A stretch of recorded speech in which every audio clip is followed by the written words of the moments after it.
pessoal, sejam bem-vindos. Vamos para mais uma rodada aqui de questões discursivas do EMAGES. Na sequência, vamos para a rodada de sentença federal. Hoje, rodada 44, 2022. O tempo voa, né, pessoal? Já estamos na rodada 44, já nos encaminhando aí para o final de mais uma jornada anual de rodadas e de aulas aqui no EMAGES. Selecionei, pessoal, para essa nossa rodada uma questão, nem fala, né, Cleusa? O tempo voa aí, cada dia, cada mês, cada ano que passa, a gente vai crescendo aí a nossa bagagem jurídica e cada vez mais afiados para os nossos concursos. A Cleusa está perguntando a data da semana jurídica. Cleusa, salvo engano, é na primeira semana de dezembro, tá? Eu não tenho aqui a data certa. Eu sei que já tem, vai ter, né? Confirmado, como sempre tem todo semestre, mas deve tá prevista para início de dezembro. Agora não me lembro exatamente as datas, tá, Cleusa? Mas teremos aí a nossa atualização na semana da atualização jurídica. Pessoal, então, exatamente, eu estava falando da prova da MPF, está aí, né, Otávio? Vai ocorrer junto com os Jogos do Brasil na Copa, deve ser a última 2022. É, bem, 27, exatamente, Otávio. Tá aí, tá em cima.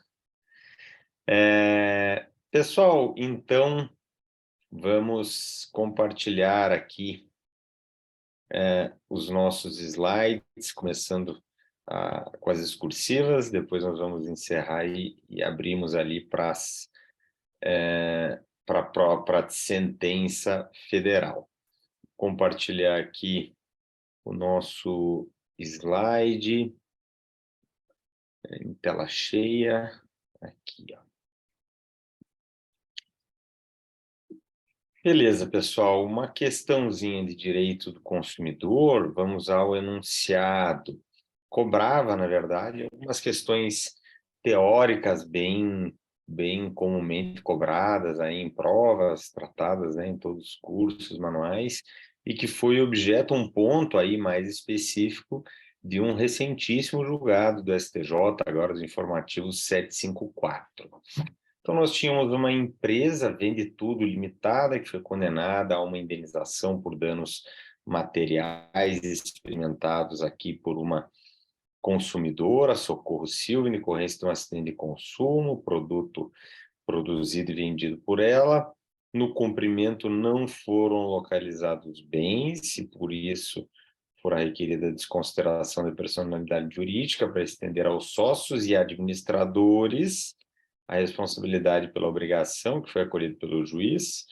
Juca Nonato é administrador, não sócio, e se insurgiu contra o direcionamento, alegando que a sua responsabilização se dera exclusivamente com base no 28, parágrafo 5º do CDC, a ausência de bens penhoráveis, não tendo sido demonstrada qualquer situação de abuso, excesso ou infração ao Estatuto ou à lei. Nesse contexto, responda se a alegação do administrador tem guarida na lei e na jurisprudência. A resposta aborda as teorias maior e menor da desconsideração da personalidade jurídica.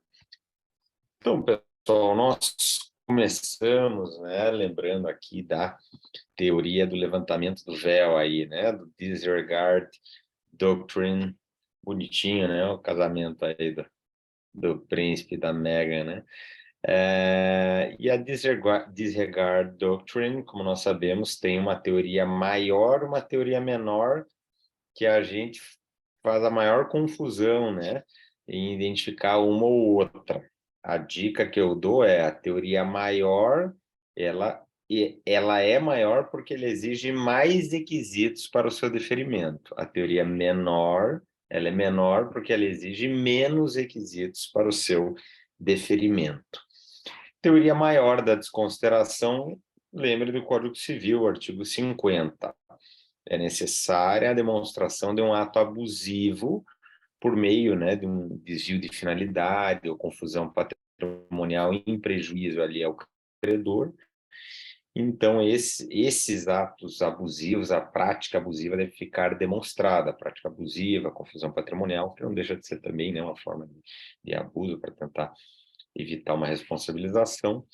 Já a teoria menor da desconsideração se contenta com a existência de prejuízo ao credor. Basta o prejuízo ao credor, seja por conta aqui de uma insolvência que não permita que o credor seja pago, seja por meio aqui de simplesmente uma inadimplência.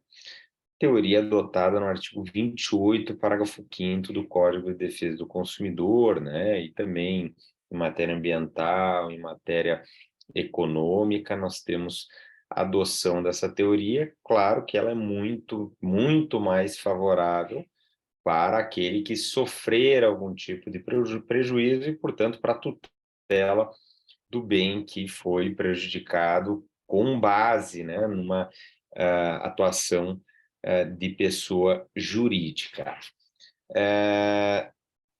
Caso concreto, como eu adiantei, envolvi aqui uma decisão recente do STJ, bem interessante, pessoal, porque eu particularmente, né, lendo o julgado, a primeiro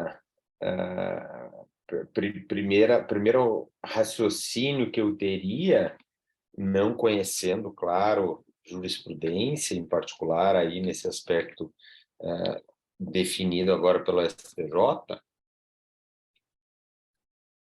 me inclinaria a dizer que a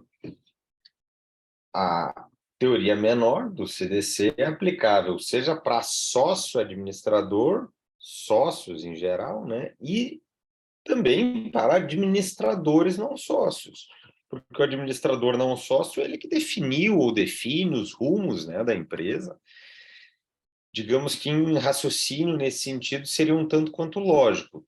Tanto é lógico que quando a gente discute lá no direito tributário o redirecionamento da cobrança, o redirecionamento da execução fiscal contra o sócio administrador, não é o sócio administrador apenas, pode ser o administrador não sócio, se ele, né, era o administrador no momento da dissolução irregular, por exemplo, que é a hipótese mais frequente, né, de infração à lei. Nesse caso, súmula do STJ, né, 435, nesse caso a gente pode redirecionar a execução fiscal buscando bens da pessoa física do administrador não sócio, que exercia poderes de gerência no momento do ato contrário à lei, no momento da dissolução irregular. Isso, no entanto, o STJ não aplicou em relação à teoria menor do artigo 28, parágrafo 5º do CDC. O que o STJ disse? Olha, a teoria menor, ela já é uma situação excepcional, nós vamos permitir que o véu da pessoa jurídica seja levantado para atingirmos bens dos sócios e não há menção expressa ao administrador não sócio. Nesse sentido, se a lei não previu expressamente no parágrafo 5º a possibilidade de atingirmos com a teoria menor da desconsideração os bens do administrador não sócio, não podemos dar uma interpretação ampliativa, porque é uma situação excepcional. A regra é termos que comprovar algum tipo de atuação abusiva, uma prática abusiva, uma confusão patrimonial, para que consigamos levantar o véu ali da pessoa jurídica. E a teoria menor, no 28, parágrafo 5º, levanta o véu e fala dos sócios. O administrador não sócio, portanto, ele não está ali contemplado. Isso significa que não é possível, então, responsabilizarmos por um dano ao consumidor o administrador não sócio chegando até o seu patrimônio? Não. Podemos chegar até o patrimônio do administrador não sócio, mas aí com base na situação habitual, na situação clássica do caput do 28, do artigo 50 do Código Civil, que pressupõe a comprovação de uma atuação abusiva. No caso concreto, nós só tivemos, né, um cumprimento de sentença em que não se conseguiu localizar bens né, hábeis ali à satisfação da indenização concedida pela sentença transitada em julgado, pelo título executivo judicial, em prol da consumidora. Então, isso basta para aplicarmos a teoria menor da desconsideração da personalidade jurídica, artigo 28, parágrafo 5º do CDC, para chegarmos até os bens dos sócios, mas os bens do administrador não sócio não podem ser atingidos porque a teoria menor do 28, parágrafo 5º não os contempla e, por outro lado, somente na desconsideração pela teoria maior é que nós poderíamos chegar a essa responsabilização com bens pessoais do administrador não sócio. Boa pegadinha, pessoal, para cobrar em provas, seja prova discursiva ou também, claro, prova objetiva, e né, vejo aí uma boa, né, probabilidade de cobrança nas vindouras provas, que tem cobrado cada vez mais, né, um magistério jurisprudencial em matéria consumerista, cada vez mais indo no detalhe, né, dessa jurisprudência. No mais, pessoal, em relação à forma de resolvermos a prova discursiva, é importantíssimo que nós atentemos bem ao enunciado. Vejam, o enunciado ele pedia, olha, tem que dizer se as alegações do administrador mereciam guarida ou não. Então, não adianta tratar em tese, pessoal, teoria maior, teoria menor, não pode chegar nos bens.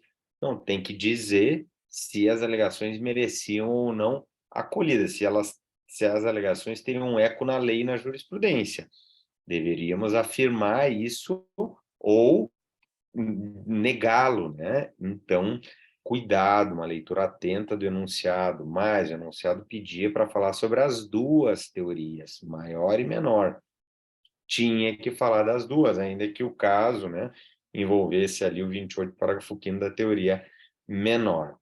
No caso, né, o enunciado com esses detalhes, mas prestando bem atenção, uma leitura bem rápida, né, não nos tomava maior tempo.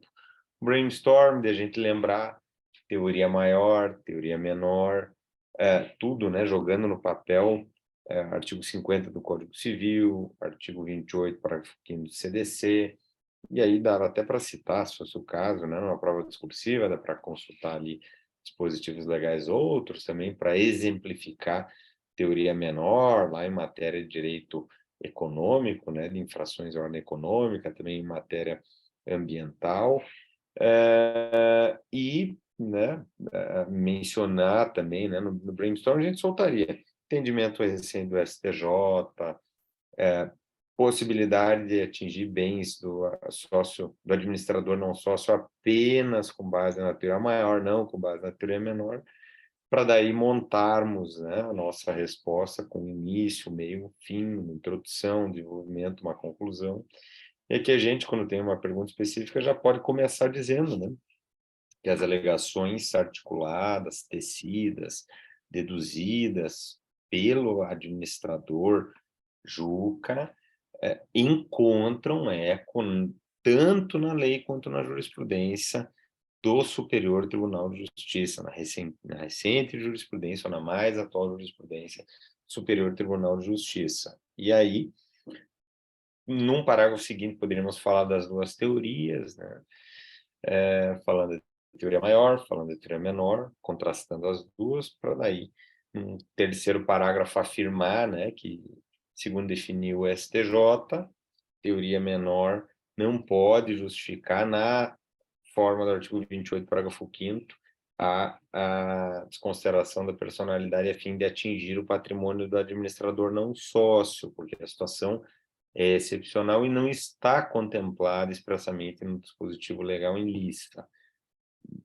Por outro lado, né, poderíamos também esclarecer que para que se atingissem os bens do administrador não sócio, seria necessária a comprovação ou de desvio de finalidade, ou de prática abusiva por meio de um desvio de finalidade, ou confusão patrimonial, algo não verificado na situação em apreço, para daí chegar na conclusão, né, sintetizando o que foi que a gente tratou, né?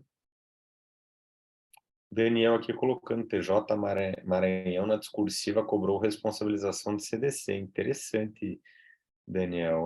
Não, matéria consumerista, o juiz estadual, juiz federal julgam direto, né? É uma matéria que tem um peso maior, eu diria, para o juiz estadual do que para o federal, mas a gente também já viu em provas da magistratura federal. É que no federal aí entra algumas matérias mais específicas, econômico, internacional, previdenciário, que às vezes, né, tomam um espaço ali. Mas CDC, né, central, claro, que em tantas outras carreiras, né, é matéria cobrada também, MP, sobretudo o estadual, mas também o federal, é uma matéria importante. Tem concurso de delegado, não é todo, né, mas tem concurso que cobra. Defensor tem concurso que cobra, e o defensor vai atuar bastante também, deveria ser cobrado em todos, né? Em relação aqui, pessoal, aos erros mais frequentes aí na rodada, alunos que não falaram sobre as duas teorias, né? Só falaram de uma, ou até nem falaram, né? Só falaram, resolveram ali o caso. Alunos que disseram que o administrador não sócio não teria razão, porque aplicaram a teoria menor, né? E aí chegaram à possibilidade de alcançar ali cumprimento de sentença dos bens do administrador não sócio só com o fato, só com a constatação de que não teria havido, né, o adimplemento, não teriam sido localizados bens ali da empresa. Alunos que não referiram esse entendimento recente aqui do STJ. A redação jurídica não vislumbra-se. Pessoal, o não, como advérbio de negação, ele chama próclise, não é caso de ênclise. Logo, lembrem que, né, a ênclise é a regra. Então, se a gente vai começar uma frase, por exemplo, vislumbra-se no presente caso a presença dos requisitos legais, autorizadores. A regra é ênclise, mas temos, né, situações de próclise ou de mesóclise. Aqui, o não chama a próclise. Não se vislumbra.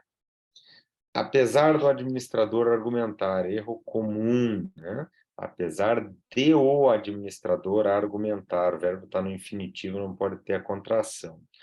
Veio a lume, lume é a palavra masculina, não pode. Veio a luz, vai crase. Luz, palavra feminina. A luz, essa expressão leva. Veio a lume, não, porque lume é a palavra masculina. Veio a lume sem crase. Aplica-se para o caso os regramentos trazidos. Aplicam-se os regramentos.